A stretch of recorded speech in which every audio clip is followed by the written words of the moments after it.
মাত্ৰ এটা বাকচৰ যাত্ৰা আজি সেই যাত্ৰাই ৰূপ লৈছে এক সফল উদ্যোগৰ। বাহেতা চাৰিআলিৰ বিহদিয়া গাঁৱৰ এজন যুৱকে বিশুদ্ধ মৌ পালন কৰি নিজে স্বাৱলম্বিতাৰ বাট মুকলি কৰি লোৱাৰ লগতে আন বহু যুৱক যুৱতীৰ উপাৰ্জনৰ বাট মুকলি কৰি দিছে। আজি আমাৰ মাজত উপস্থিত আছে নৰ্থ ইষ্ট হানি ব্ৰেণ্ডৰ প্ৰতিষ্ঠাপক বিকি হুছেইন। আজি আমি তেওঁৰ এই সফল যাত্ৰা আৰু তেওঁৰ ভৱিষ্যত পৰিকল্পনাৰ বিষয়ে জানিবলৈ আৱাজ দ্য ভইচৰ এই সাক্ষাৎকাৰত তেওঁক আমি আমন্ত্ৰণ জনাই আনিছোঁ। নমস্কাৰ বিকি, আপোনাক আমাৰ অনুষ্ঠানলৈ স্বাগতম জনাইছোঁ। আমি আপোনাৰ এই যি আপুনি মৌ পালকৰ কাম কৰি আছে, মৌ পালনৰ যাত্ৰাটোত আপুনি কিয় কৰিব ল'লে? আপোনাৰ অনুপ্ৰেৰণা ক'ৰ পৰা পালে? আপুনি চৰকাৰী চাকৰি নিবিচাৰি এটা ব্যৱসায়ৰ ফালে গতি কৰিছে। আপোনাৰ বয়সো যথেষ্ট কম, তো সেই হিচাপত আপুনি পঢ়িও আছে, কামো কৰি আছে। আপোনাৰ বিষয়ে অলপমান জানিব বিচাৰোঁ, আমাৰ দৰ্শকক জনালে ভাল পাম। নমস্কাৰ, মোৰ নাম মহম্মদ বিকি হুছেইন, মোৰ ঘৰ বিহদিয়াত, বাহেতা চাৰিআলি।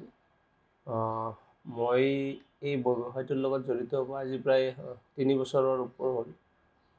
পোনপ্ৰথমেতো ব্যৱসায় কৰিম বুলি ভাবি আছিলোঁ, কিন্তু ব্যৱসায় কৰিব পৰা নাছিলোঁ। তাৰ উপৰিও মানে কেনেকুৱা আমি গভৰ্ণমেণ্ট বহু ইণ্টাৰভিউ দিলোঁ, ইণ্টাৰভিউ দি মানে কোনো ধৰণৰ জব হোৱা নাই। তো বয়সো গৈ আছে, ভাবিলোঁ যে কিবা নহয় কিবা এটাতো কৰিব লাগিব, কাৰণ সদায় যদি গভৰ্ণমেণ্ট জব এটাৰ পিছত পঢ়ি থাকোঁ আৰু যদি বয়সৰ সেইটো টাইমত হৈ নাযায় তো দিগদাৰ হৈ যাব। তাৰপিছত বিচাৰিলোঁ যে কিবা এটা এনেকুৱা ব্যৱসায় কৰোঁ যাৰ লগত মানে মই স্বাৱলম্বী হোৱাৰ উপৰিও মই 2-4জন নিবনুৱা মোৰ লগত সংস্থাপন দিব পাৰোঁ।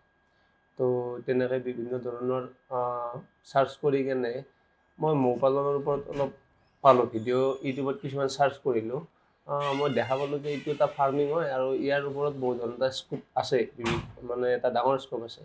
আমাৰ ওচৰে পাঁজৰে এইটো ব্যৱসায় নাই, মই জনাত মোৰ নিয়াৰেষ্টত সেই টাইমত নাছিলে আৰু এতিয়াও নাই বিশেষ। তো কম্পিটিশ্যনো কম আছে। তো মই ভাবিলোঁ ইয়াৰ ওপৰত অলপ মানে ছাৰ্ভে কৰোঁ আৰু ব্যৱসায়টো ক'ত কেনেকৈ কৰিব পাৰি, ট্ৰেইনিং কেনেকৈ ল'ব পাৰি।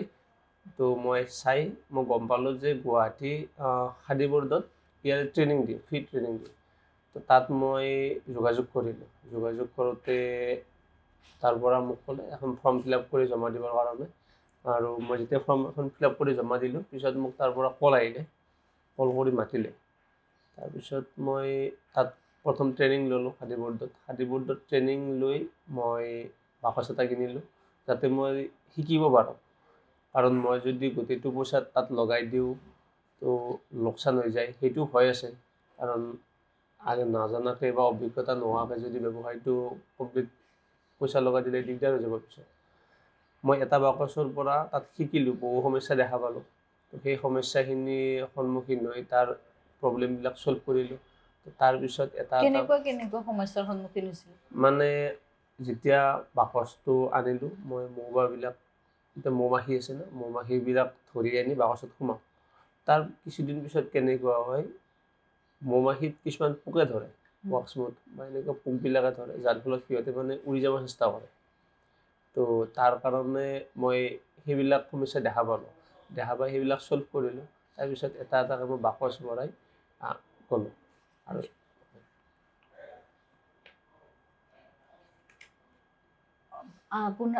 আপুনি প্ৰথমে এটা বাকচৰে আৰম্ভ কৰিছিলে, তাৰপিছত এতিয়া আপোনাৰ ব্যৱসায় কিমান, মানে বাকচ কিমান বঢ়াইছে, কেনেকৈ বঢ়ালে? হয়, এতিয়া মোৰ বাকচবোৰ ক'ৰবাৰ পৰা আপুনি মানে? প্ৰথমতে মই বেলেগৰ পৰা কিনি লৈছিলোঁ। তেতিয়াতো মোৰ কোনো প্ৰডাকশ্যন নাছিলে, বাকচ বনোৱা কোনো ইউনিট নাছিলে। মই বেলেগৰ পৰা বাকচটো কিনি আনিছিলোঁ। এতিয়া মই ঘৰতে নিজে বনাওঁ, মোৰ মিস্ত্ৰী আছে, মিস্ত্ৰীয়ে সিহঁতে বনায়। হয়, আপোনাৰ তাত মৌৰ ভেৰাইটি বহুত থাকে, প্ৰজাতি বহুত থাকে। আপোনাৰ ওচৰত কি কি প্ৰজাতিৰ মৌ পোৱা যায়? খৰালি মাহত আমি এটা ইটালিয়ান ব্ৰীড আছে, মানে মেলিফেৰা বুলি কয়, সেইটো খৰালি মাহত ৰাখোঁ। তাৰোপৰি আমাৰ যিটো খুৰঙীয়া মৌ আছে সেইটো আমি পালন কৰোঁ, কিন্তু মানে খৰালি মাহত মেলিফেৰা মৌটো থাকে, কিন্তু আমাৰ এইটো ক্লাইমেটত বাৰিষা ছিজনত নাথাকে, যাৰ ফলত মানে তেওঁলোকৰ মৃত্যু হয়। বহুত কম মাখি এতিয়া মেলিফেৰা আছে, আৰু এতিয়া চেৰেনা মাখি আমাৰ বেছি আছে। হয়, আপোনাৰ তাত কিমান আছে? চেৰেনা প্ৰায় এতিয়া 70খন মান আছে। বজাৰত উপলব্ধ বিশুদ্ধ মৌ চিনাক্ত কৰাৰ সহজ উপায় কিবা আছে নেকি? যেন আজিকালিতো বহুত ব্ৰেণ্ডৰ মৌ পোৱা যায়। ধৰি লোৱা এতিয়া বিশুদ্ধ আৰু অবিশুদ্ধৰ মাজত মানুহে ধৰিব নোৱাৰে। এতিয়া কিছুমান ব্ৰেণ্ডো আছে, নামী দামী ব্ৰেণ্ড আছে আৰু থলুৱা ব্ৰেণ্ডৰ কিছুমানো পোৱা যায়। তো তেনেকুৱা ক্ষেত্ৰত মোক কেনেকৈ চিনাক্ত কৰিব যে এইটো বিশুদ্ধ হয়, এইটো বিশুদ্ধ নহয়? কিবা উপায় আছে নেকি? ইয়াৰে উপায় এটাই আছে, আপুনি লেব টেষ্ট কৰিব লাগিব, নহ'লে বেলেগ উপায় নাই। বহুতে চাই কেনে কয় যে এইটো অৰিজিনেল, এইটো ডুপ্লিকেট। তো তেনেকৈ নহয়, আপুনি লেব টেষ্ট কৰিলে গম পাব। গোটেইটো মানে ডিটেইলছ লেব টেষ্টত আহি যাব। যদি তাত কিবা ধৰক কেমিকেল বা চুগাৰ চিৰাপ মিক্স থাকে, তো লেব টেষ্ট কৰিলে। তথাপি এতিয়া চব মানুহেতো সাধাৰণ ধৰি লোৱা মই যদি কিনো, মইতো লেব টেষ্ট কৰিব নাযাম, তো মই কেনেকৈ গম পাম?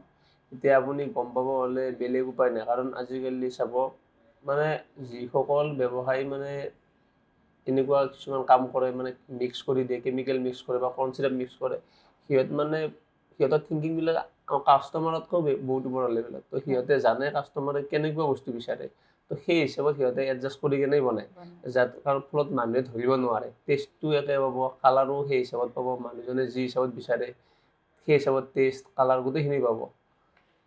তোমাৰ যিটো ব্ৰেণ্ড আছে নৰ্থ ইষ্ট হানি, নৰ্থ ইষ্ট হানি ব্ৰেণ্ডটো অন্য ব্ৰেণ্ডৰ তুলনাত বেছি বিশুদ্ধ বুলি তুমি গ্ৰাহকক কেনেকৈ বা ৰাইজক কেনেকৈ তুমি বুজাবা?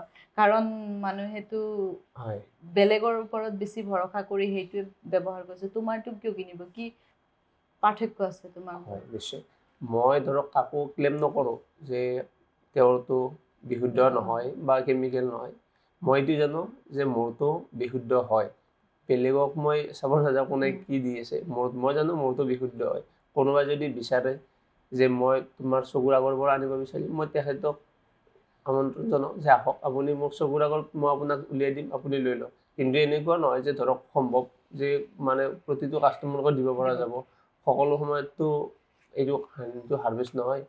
তো এটা নিৰ্দিষ্ট সময় আছে আমাৰ, নৱেম্বৰ ডিচেম্বৰৰ পৰা মাৰ্চলৈকে। সেইটো টাইমত অলপ হেভি কালেকশ্যন হয়। সেইটো টাইমত নিজে আহি মানুহে লৈ যাব পাৰে, কোনো কথা নাই। টেষ্টৰ কিবা ডিফাৰেঞ্চ? টেষ্টৰ ডিফাৰেঞ্চ হয়, আপোনাৰ সৰিয়হৰ ছিজনত কালাৰৰ ডিফাৰেঞ্চ হয়, টেষ্টৰ ডিফাৰেঞ্চ হয়। তাৰপিছত আপোনাৰ সৰিয়হ ছিজন যেতিয়া যায়, সৰিয়হ ছিজন শেষ হোৱাৰ পিছত আপোনাৰ লিচি ফুলে, জাম ফুলে বা এনেকৈ বিভিন্ন ধৰণৰ ফুল ফুলে। তো সেইটো ছিজনত অলপ টেষ্টটো বেলেগ হয়। প্ৰতিটো ঠাইৰ টেষ্ট বেলেগ বেলেগ হয়। প্ৰতিটো ঠাইৰ হানিৰ টেষ্ট বেলেগ বেলেগ পাব আপুনি। তোমাৰ ওচৰত কিমানটা মানে টেষ্টৰ বা ভেৰাইটি আছে হানিৰ? এতিয়া মোৰ তাত আছে 3টা হয়। এটা আছে আপোনাৰ মাষ্টাৰ দানি, মানে সৰিয়হ ফুলৰ। এটা মাল্টিফ্ল'ৰা, যিটো আপোনাৰ লিচি, জাম এনেকুৱা টাইপৰ। আৰু এটা আপোনাৰ লিমন ফ্লেভাৰৰ আছে, মানে নেমু টেঙাৰ টাইপৰ টেষ্টটো লাগে। তো তোমাৰ বছৰত কিমান উপাৰ্জন, মানে প্ৰডাকশ্যন হয় আৰু উপাৰ্জন কিমান হয় হানিৰ? বছৰত আপোনাৰ মোৰ মোটামুটি 2 টনমান হয়, 1.5 টনৰ পৰা 2 টনৰ ভিতৰত প্ৰডাকশ্যন হয়। কোনোবা এটা ছিজনত অলপ কম বেছি হয়। তাৰোপৰি অকল হানি নহয়, মোৰ ধৰক মই বাকচো বনাওঁ বা মোৰ মাখিৰ যিটো সঁচ আছে সেই কলনীটো চেল কৰোঁ। তো গোটেইটো মিলি ধৰক 25 লাখ মান আমি মানে ব্যৱসায় কৰোঁ। প্ৰফিট তাৰ পৰা 20% মান হয় প্ৰফিট। তোমাৰ কোন কোন জেগালৈ তুমি এতিয়ালৈ যোগান ধৰিছা? হয়, মৌ লগতে মৌ বাকচ আৰু কলনী মই মেঘালয়, অৰুণাচল, নাগালেণ্ড তাত চেল কৰিছোঁ। তাৰোপৰি মই MP লৈ হানি পঠাইছোঁ, মধ্যপ্ৰদেশলৈ। আচ্ছা, কেৱল মৌ বিক্ৰী কৰিয়ে মানুহে স্বাৱলম্বী হ'ব পাৰেনে, নে অন্য উৎসৰো প্ৰয়োজন থাকে এগৰাকী মৌ পালকক? অকল মৌ মানে মৌ ৰসটো বেছি আপুনি ধৰক সফল হ'ব পাৰে যদি আপুনি লাৰ্জ কোৱাণ্টিটিত কৰে, মানে বেছি কৰে। কিন্তু আমাৰ মানে ক্লাইমেটত এনেকুৱা, আপুনি বহুত লাৰ্জ স্কেলত কৰিব নোৱাৰে।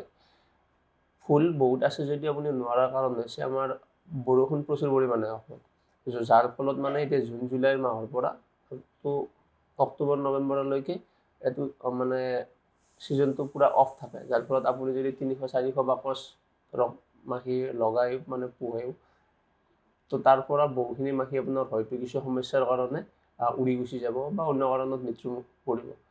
তো তাৰ কাৰণে ইমানটো সম্ভৱ নহয় যে আপুনি বহুত লাৰ্জ কোৱাণ্টিটিত যে আপুনি হানিৰ ৰস উলিয়াব পাৰিব। মৌমাখিৰ কলনী বৃদ্ধি কৰা হয়।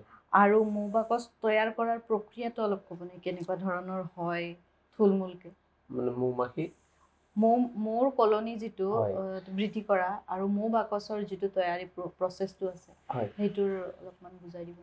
মৌ বাকচটো আমি সাধাৰণতে তাৰ এটা চাইণ্টিফিক মাপ থাকে, তো সেই হিচাপত মিস্ত্ৰীয়ে বনায়, ঠিক আছে। তাৰপিছত ধৰি লওক মোৰ ওচৰত 20টা মৌ বাকচ আছে। ডিচেম্বৰ জানুৱাৰী মাহ যেতিয়া পৰিব তেতিয়া কি হয়, কলনীটো ভৰপূৰ খাদ্য পাই যায়, তাৰ ফলত সেইবোৰ ষ্ট্ৰং হৈ যায় আৰু সেইটো টাইমত সিহঁতে নতুন কুইন চেল বনোৱা আৰম্ভ কৰে, মানে সিহঁতে বাকচৰ পৰা জাপ ফালি যোৱাৰ আৰম্ভ কৰে। তো সেই টাইমত আমি চাই থাকোঁ আৰু গম পাওঁ যে ইহঁতে মানে জাপ ফালি যোৱা চেষ্টা কৰি আছে। সেইটো টাইমত আমি কি কৰোঁ, এটা বাকচত 8টা ফ্ৰেম থাকে, আমাৰ যিটো চেৰেনা মাখি লোকেল মাখিটোৰ, তাৰ পৰা আমি 4 ফ্ৰেমটো উঠাই কেনে বেলেগ এটা বাকচত দি দিওঁ আৰু তাত নতুন মানে কুইন হ'বলৈ দিওঁ। মানে এটা বাকচৰ পৰা আপোনাৰ 2টা বাকচ হৈ গ'ল মাখিখিনি, তাৰ পৰা আকৌ আমি চেষ্টা কৰোঁ যে ইয়াৰ পৰা আৰু এখন ডিভিজন মানে আৰু এটা বাকচ বনাব পাৰি নেকি। তো আমাৰ যদি 10টা বাকচ থাকে, তো তাৰ পৰা আমি 20-30টা এক্সট্ৰা বনাব পাৰি। তো তেনেকৈ মানে বহুখিনি হৈ যায় সেইটো টাইমতে। এইটো খৰালি মাহতে হয় ডিভিজনটো। মৌমাখিৰ ধৰি লোৱা এনেতো তেওঁলোকে আহাৰ হয়। ফুল ফলৰ পৰা আহৰণ কৰে। যেতিয়া ফুল ফলৰ অভাৱ থাকে সেই সময়ত সিহঁতৰ খাদ্য কেনেদৰে যোগান ধৰা হয় বা ইহঁতে কি খাই জীয়াই থাকে, বেলেগ কিবা উৎস আছে নেকি নে মৌ পালকসকলে যোগান ধৰিব লগাত পৰে আৰু কি যোগান ধৰে যদি ধৰে? হয়, যেনেকৈ এতিয়া আপোনাৰ জুন জুলাই মাহৰ পৰা সিহঁতৰ অলপ খাদ্যৰ অভাৱ হয়। ফুলবিলাক বৰষুণৰ কাৰণে সৰি যাব বা কিছুমান গছত ফুল নথকাই এতিয়া নাথাকিবই। তো তাৰ কাৰণে কি হয়, খাদ্যৰ অভাৱ হ'লে আমি চুগাৰ চিৰাপ মানে চেনি পানী 50% চেনি 50% পানী বইল কৰোঁ, বইল কৰি সিহঁতক যোগান ধৰোঁ। তাৰ পৰা সিহঁতে খাই কেনে মানে জীয়াই থাকিব। এনেকুৱা নহয় যে সেইটো খাই কেনে মানে হানি প্ৰডাকশ্যন দিব, তো সিহঁতে তেনেকুৱা নহয়, সেইটো খাই কেনে সিহঁতে জীয়াই থাকিব আৰু সেইখিনি অক্টোবৰ নৱেম্বৰলৈকে দিব লাগে, যেতিয়ালৈকে মানে সৰিয়হ ফুল বা অন্য বগৰী ফুল নুফুলে। আৰু যেতিয়া মানে ফুল ফুলা আৰম্ভ কৰে সিহঁতে এই মানে চুগাৰ চিৰাপটো নলয়, সিহঁতে তেতিয়া ফুলৰ পৰাই কালেক্ট কৰে আৰু যেতিয়ালৈকে খাদ্য নাপায় তেতিয়া এইটো সিহঁতে খাই মানে জীয়াই থাকে। চুগাৰ চিৰাপ খাই যিটো তোমালোকে মানে আপোনালোকে যোগান ধৰে চুগাৰ চিৰাপৰ, সেই চুগাৰ চিৰাপৰ পৰা খোৱাৰ পিছত সিহঁতে মৌ উৎপাদন কৰিব পাৰেনে? সিহঁতে মৌ উৎপাদন নহয়, একেবাৰে নহয়, একেবাৰে নহয়। মানে সিহঁতে সেয়া ধৰক আধা লিটাৰ পানী 1/2 কেজি চেনি মই সিহঁতক খাবৰ কাৰণে দিলোঁ মিক্স কৰি কেনে। তো সেইটো টাইমত সিহঁতে সেইখিনি খাই অকণমান ষ্ট'ৰ কৰি থৈ দিয়ে। তো সেইখিনি খাই সিহঁতে এই যে 5-6 মাহ থাকিল সেইখিনি টাইমত সিহঁতে মানে জীয়াই থাকে। বেলেগ তাৰ পৰা কোনো ধৰণৰ মানে মৌজোল সংগ্ৰহ কৰিব পৰা নাযায়। বাৰিষাৰ সময়ত মৌমাখিৰ যিটো যত্ন ল'ব লাগে সেইটোত এনেকুৱা ধৰণে যত্ন লোৱা হয় নে আৰু কিবা মানে বেলেগ ধৰণৰ প্ৰক্ৰিয়াও আছে? ধৰি লোৱা বাৰিষা পানী হয়, পোক পতংগ বাঢ়ে বা অন্যান্য বহুত সমস্যা থাকে, তেনেকুৱা ক্ষেত্ৰত মোৰ আৰু কেনেকুৱা ধৰণে বাৰিষাৰ সময়ত যত্ন ল'ব লগাত পৰে? বাৰিষাৰ সময়ত আপোনাৰ পোনপ্ৰথমেতো খাদ্যৰ অভাৱ হয় আৰু যেতিয়া খাদ্যৰ অভাৱ হয় সিহঁত মানে কলনীটো অলপ দুৰ্বল হয়। দুৰ্বল হোৱাৰ লগে লগে বাহিৰৰ কিছুমান এনেকুৱা পোক পতংগ আছে যিবিলাকে মানে এটেক কৰে। আপোনাৰ এটা ৱাক্সমথ বুলি আছে, সেই এটা পখিলা হয়, সেইটো বাকচৰ ভিতৰত সোমাই তাত কণী দিয়ে। তাৰ পৰা কিছুমান সেই কণীৰ পৰা কিছুমান পলু ওলায়, সেইবিলাকে মানে ভিতৰৰ গোটেই বিলাক খাই পেলাই আপোনাৰ যে মকৰাৰ জালৰ নিচিনা গোটেইটো বনাই দিয়ে আৰু তাৰ পৰা সিহঁতে পোৱালি এইবিলাক মানে বহুত ধৰণৰ অনিষ্ট কৰে, যাৰ ফলত কেইদিনমান পিছত মাখিখনে মানে তাৰ পৰা পলাবলৈ বাধ্য হৈ যায়। আমি যদি গুৰুত্ব নিদিওঁ, নাচাওঁ, তো 1 সপ্তাহ 2 সপ্তাহৰ ভিতৰত মানে সিহঁতে ঘৰটো এৰি যাব ইচ্ছা নাই যদিও উপায় নাপায় সিহঁতে গুচি যায়। আৰু সেইখিনি আৰু আছে বহুত ধৰণৰ সমস্যা। ধৰক আপোনাৰ যদি পিপৰা উঠে, পিপৰা বা আপুনি ধৰক ষ্টেণ্ড যদি দি থৈ নিদিয়ে, বাতিত যদি পানী দি থৈ নিদিয়ে তলত ষ্টেণ্ড দি কেনে, তেনেহ'লে পিপৰা উঠে বাকচটোত। মানে এইটো আপোনাৰ বাৰিষা ছিজনত বেছিকৈ হয়, তেতিয়া মাখিখন পলাই গুচি যায়। তাৰপিছত কেতিয়াবা এনেকুৱা হয়, জেঠী কিছুমান আছে গেটৰ সন্মুখতে ৰৈ থাকে। আৰু এটা কৰ্দৈ বৰল আছে, বৰলটোৱে কি কৰে আপোনাৰ বাৰিষা ছিজনত মাখিটো উৰি থাকে ন, মানে তাৰ পৰা মাখিটো সিহঁতে ধৰি লৈ কেনে গুচি যায়। তো আৰু এটা আছে আপোনাৰ ৰেড বেটেল বুলি কয়, এইটো মানে ভিতৰত সিহঁতে বহুত কণী দিয়ে, কণী দি এনেকুৱা পোৱালি দিব মানে তাত মৌ-মাখি থকাৰ জেগাই নোহোৱা কৰি দিয়ে। তাৰ কাৰণেও মাখিবিলাক পলাই যায়। তাৰ কাৰণে আমি চাফ চিকুণ মেইনলি চাফ চিকুণ কৰি ৰাখি থাকিব লাগে। সেইটো আৰু কিবা ৰাসায়নিক দ্ৰব্য ব্যৱহাৰ কৰে নেকি? ওচৰে পাজৰে যদি ধৰক আজিকালি কিছুমান এনেকুৱা মানে গছবিলাকত যিবিলাক খেতি আছে কিছুমান পোক নধৰিবৰ কাৰণে ওস্তাদ বা এনেকুৱা টাইপৰ মেডিচিন মাৰে, তাৰ ফলত কিছুমান ক্ষতি হয়। মৌ-মাখিবিলাকে তাত গৈ যেতিয়া পৰে তাৰ পৰা ৰসটো অনাৰ পিছত সিহঁতে মানে কেতিয়াবা মূৰ ঘূৰাই বা তেনেকৈ সিহঁতে মৃত্যু হৈ যায়। মানে সেইবিলাকে মৌ-মাখিক ক্ষতি সাধন কৰে আৰু মৌ-মাখিক মানে কি তোমাৰ চাবলৈ বা বচাবলৈ হ'লে একদম জৈৱিক পদ্ধতিৰে সিহঁতৰ চোৱা চিতা কৰিব লাগে। বছৰি কিমান মৌ তোমাৰ বছৰি যিখিনি মৌ 1.5 টন 2 টন উৎপাদন হোৱা বুলি ক'লা, সেইবোৰ তুমি ক'লৈ মানে হেৰি বছৰি তোমাৰ 2 টন মৌ উৎপাদন হয়, সেই মৌখিনি তুমি কোন কোন ঠাইলৈ যোগান ধৰা? সেইখিনি মই মেঘালয়, অৰুণাচল, নাগালেণ্ড আৰু মই মধ্যপ্ৰদেশত পঠাইছোঁ। মৌৰ সলনিও বেলেগ কিবা আছে নেকি ব্যৱসায় কৰা? এতিয়া মৌৰবোৰ আপুনি মই বাকচ চেল কৰোঁ, তাৰপিছত আপোনাৰ যিটো মাখি সঁচ আছে সেইটো বিক্ৰী কৰোঁ, তাৰোপৰি এটা ৱেক্স আছে বি ৱেক্স সেইটো বিক্ৰী হয়। আৰু মছলাৰ তাৰোপৰি মই স্পাইচত অলপ কাম কৰি আছোঁ এতিয়া। ধৰক আদা, এইটো ড্ৰাই জিঞ্জাৰ, তাৰপিছত শুকান হালধি, শুকান আদা, তাৰপিছত আপোনাৰ জালুক, এইখিনি মানে বাল্কত ছাপ্লাই দি আছোঁ। এইটো ৰাজস্থান। নতুনকৈ মৌ পালন কৰিবলৈ বিচৰা যিসকল যুৱক যুৱতী আছে তেওঁলোকক আপোনাৰ ফালৰ পৰা কি ক'ব বিচাৰা? মানে কেনেধৰণে সেই উৎপাদন কৰিলে লাভৱান হ'ব পাৰে, এইটো এটা উপাৰ্জনৰ পথ হ'ব পাৰে, কি ক'ব বিচাৰা? মই ক'ব বিচাৰিম যে ধৰক পঢ়ি থকাৰ লগতে নিজৰ এটা এক্সট্ৰা ইনকামৰ হিচাপত সেই হিচাপত আপোনালোকে ট্ৰেইনিং এটা লৈ গভৰ্ণমেণ্টৰ পৰা আজিকালি বহুত ট্ৰেইনিং দিয়ে, খাদী বোৰ্ডত দিয়ে, এগ্ৰিকালচাৰত দিয়ে, তাত এপ্লাই কৰি এটা ট্ৰেইনিং লৈ এটা বা দুটা বাকচৰে আৰম্ভ কৰি চাব পাৰে।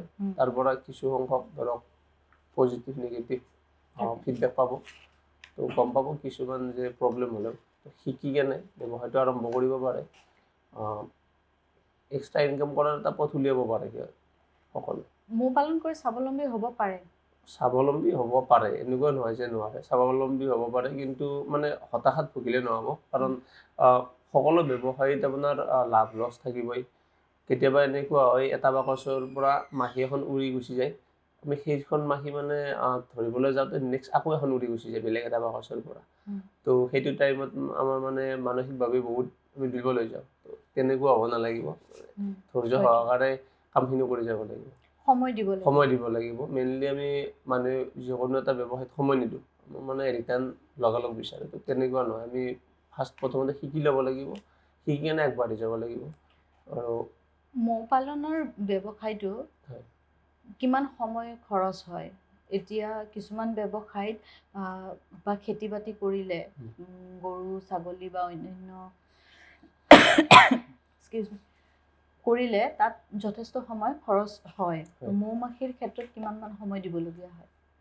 মই ভাবোঁ যে ধৰক আপুনি দিনত বা গৰু কেনেকুৱা ছাগলী বা আপোনাৰ পলিট্ৰি ফাৰ্মিঙতে হওক যিমানটো সময় দিব লাগে মৌ-মাখিত নালাগে। কিন্তু মৌ-মাখি বাকচবিলাক আপুনি বাৰিষা ছিজনত সদায় চাব নালাগে, সপ্তাহত বা 4-5 দিনৰ মূৰত এবাৰ চালে হ'ল। তো বাকীবিলাকত আপুনি দৈনিক এবাৰ দুবাৰ চাবই লাগিব। নেক্সট আপোনাৰ যেতিয়া খৰালি মাহ হয়, খৰালি মাহতো আপোনাৰ এনেকুৱা নহয় যে মাখিখন আপুনি মানে সদায় দৈনন্দিন চাব লাগিব, 2 এদিনৰ মূৰে মূৰে আপুনি চালে হয়। যদি হাৰভেষ্ট কৰিব হৈছে তেনেহ'লে ৰসটো কাটক, যদি কিবা সমস্যা দেখা দিছে।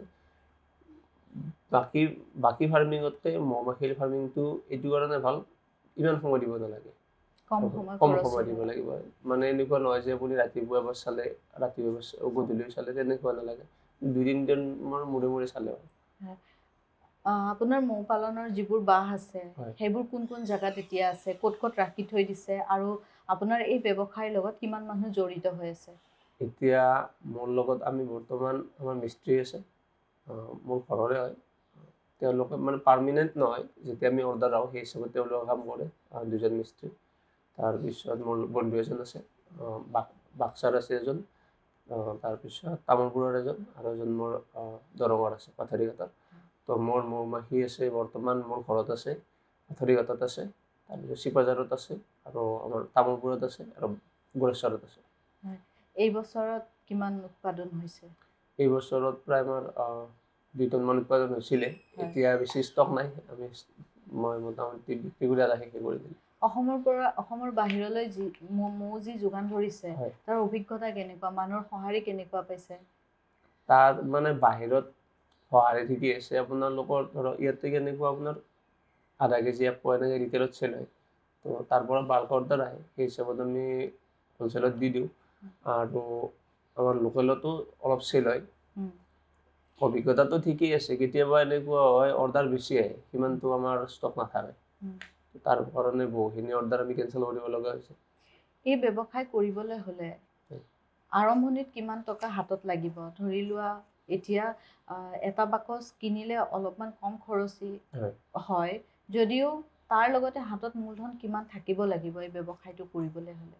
আপোনাৰ ধৰক এতিয়া আপুনি যদি ভাবে মই ব্যৱসায়টো মানে অভিজ্ঞতাৰ কাৰণে মই শিকি লওঁ বস্তুটো, তো তাৰ কাৰণে আপোনাৰ 10-15 হাজাৰ টকা হ'লে আপুনি 4-5টা বাকচ লৈ কেনে শিকিব পাৰিব। তাৰ পৰা কিছু আৰ্নিঙো হ'ব আপোনাৰ। কিন্তু এনেকুৱা নহয় যে আপুনি মানে ধৰক বহুখিনি টকা উপাৰ্জন কৰিব। তাৰ কাৰণে আপোনাৰ 30-40টাটো বাকচ লাগিব, আৰু 30-40টা বাকচ কিনিবলৈ গ'লে আপোনাৰ মোটামুটি 1.5-2 লাখ টকা লাগিব। কিন্তু ষ্টাৰ্টিঙতে 10-15 হাজাৰ টকাৰ পৰা শিকিব পাৰে। আপোনাৰ এই ব্যৱসায়ত চৰকাৰী সহযোগিতা কেনেকুৱা হৈছে? চৰকাৰৰ কিবা আঁচনি বা অন্যান্য সহায় সহযোগিতাৰ ক্ষেত্ৰত কেনেকুৱা? খাদী বোৰ্ডৰ ফালৰ পৰা এটা ট্ৰেইনিং দিয়ে, হানি মিছনৰ, তাত 10টা বাকচ ফ্ৰীতে দিয়ে, মানে মেলিফেৰা যিটো পশ্চিমীয়া প্ৰজাতি হয়, সেই 10টা বাকচ ফ্ৰীতে দিয়ে। তাৰ উপৰিও আৰু কিছুমান সামগ্ৰী তাৰ পৰা ফ্ৰীতে দিয়ে, যাৰ মূল্য ধৰক 50-60 হাজাৰ টকা হয়। সেইখিনি ফ্ৰীত পালে মানে তাৰ পৰাও আৰ্নিং হয়।